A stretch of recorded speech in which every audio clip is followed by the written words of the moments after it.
السلام عليكم، اليوم غنوجد معكم لي كاب كيك كيف العادة بلا زبدة بلا زيت وبلا الدقيق الأبيض. بالنسبة للتحلية ديالهم أولا باش نحصل على ديك الحلاوة ما ضفتش السكر، ضفت العسل ديال التمر. دونك أول حاجة غنحتاجها هنايا هما البنان خصو يكون طايب، 3 ديال البنانات صغار أولا 2 كبار. غنحتاج ل2 ديال البيضات. كنخلط هاد العناصر مزيان مع بعضهم، من بعد كنضيف العلبة ديال الجبن الطري، أولا بيرلي مسوس. صافي هنايا هادي غير إضافية ممكن ما تضيفوهاش نتوما، أنا غير حيت كانت عندي الزبدة ديال اللوز عملت واحد الملعقة، ولكن إلا ما عندكمش ما ديروهاش. هنايا عملت العسل ديال التمر تقريبا 2 ديال الملاعق كبار، لأن البنان كان عندي طايب مزيان وكان حلو.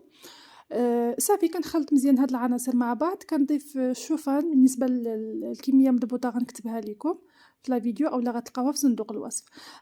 ضفت البيكين باودر أولا الخميرة ديال الحلويات، ضفت الحبيبات ديال الشوكولا، ضروري الشوكولاتة السوداء، وضفت كمية ديال القرقاع.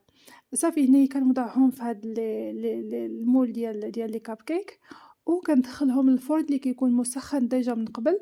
فوالا ملي كيخرجوا كيجيو هكذا. نتمنى الوصفة ديالنا ديال اليوم تكون نالت الإعجاب ديالكم، متنساوش تخليو ليا لايك، نتلاقاو إن شاء الله مع وصفات أخرين.